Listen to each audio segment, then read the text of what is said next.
नमस्कार मंडळी. माझ्यासमोर एक आजी राहतात आणि त्यांच्याकडे अधूनमधून त्यांचा एक छोटा नातू येतो. थोडाच वेळ असतो, हसतो खेळतो आणि मग काहीतरी बिनसतं आणि मग आकांताने रडायला सुरुवात करतो. मग त्याला काही द्या, तो थांबत नाही. मला फक्त माझी आई हवी. त्याची ती अवस्था पाहताना त्याची होणारी तळमळ, मला आईला भेटायचं आहे, दुसरं काही नको ही अवस्था. आणि मग आजी त्याला प्रेमाने रागवत म्हणते, एवढं सगळं करायचं पण याची ओढ मात्र त्या आईकडेच. मी शांतपणे आजी आणि नातवाचा हा चालू असलेला गमतीशीर प्रसंग पाहत असतो किंवा पाहत होतो. नातवाच्या या ओढीची ओढीने मला एक वेगळाच विचार देऊन गेला किंवा माझ्या मनामध्ये वेगळा विचार प्रगटला.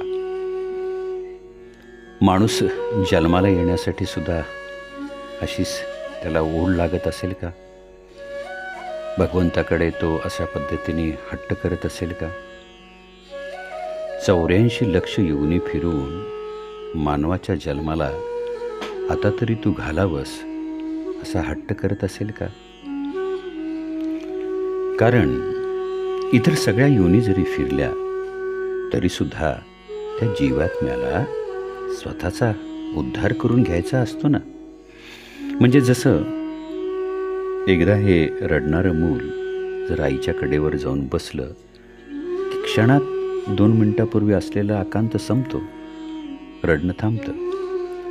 तसंच जन्ममरणाच्या फेऱ्यातून सुटण्यासाठी मानव योनी प्राप्त करायला हट्टच करायला लागत असेल ना. नाही म्हणजे माझा हा आपला विचार, पण त्याच्यात संचित आहे, कर्म आहे वगैरे या गोंधळात आपण आता सध्या पडायचं नाही. कारण कोणी पाहिलं आहे, कोण जन्म घेतो, कोण जन्म देतो, सारा अदृश्य जग, जेथे सत्ता मात्र त्या निराकाराची चालते. त्या निराकाराच्या सहाय्यतेने आपण साकार होतो आणि पुन्हा तीच ओढ निर्माण होते निराकारातून निराकारात जाऊन मिळण्याची. खरंच ओढ हा शब्द यात एक गूढ भावनिक संबंधाचा रेशमी धागा आहे.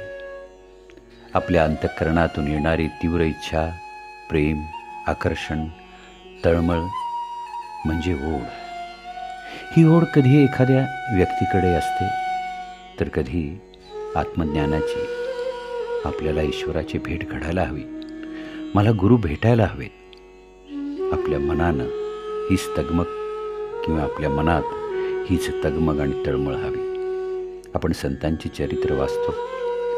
लहानपणापासून गुरुच्या शोधात अनेकांनी घरं सोडली, कारण त्यांना समोर काहीही असलं तरीसुद्धा त्यांचं मन बेचैन राहतं. मला गुरुची भेट घडणं आवश्यक आहे, माझ्या जीवनाचं ध्येय तेच आहे. आणि एकदा का तो दिसला, एकदा का तो भेटला की बस माझं समाधान. बघा बरं का, माणूस प्रेम करायला लागला ना की त्याच्या मनात हीच अस्वस्थता निर्माण होते. प्रत्येक क्षण फक्त त्याची किंवा तिची आठवण समोर दिसायला हवं, भेटायला हवं.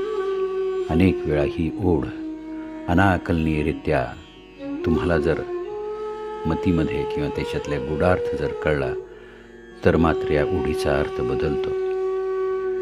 मला या चिंतनाच्या मार्गात कृष्ण भगवंताच्या ओढीनं आपल्या संसाराला विसरलेल्या गोपी आठवल्या किंवा गोपींची आठवण झाली.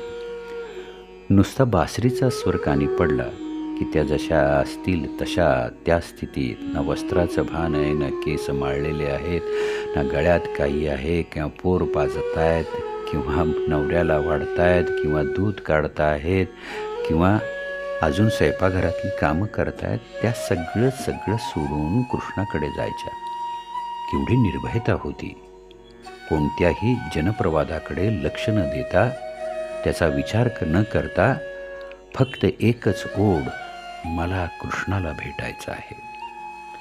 या सगळ्या भागवताच्या वाचनाच्या प्रवासात मला ध्रुवानं केलेला हट्टसुद्धा आठवला. नारायणासाठी लागलेली त्याची ओढ आठवली.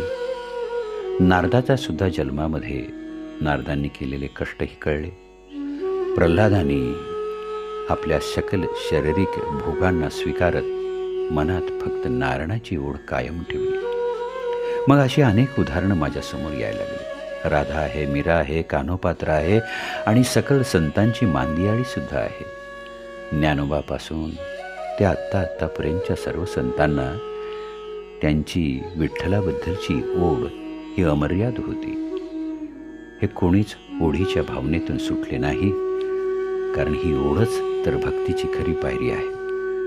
आणि ज्या पायरीवर बसून भगवंत आपल्या भक्ताची वाट पाहत असतात.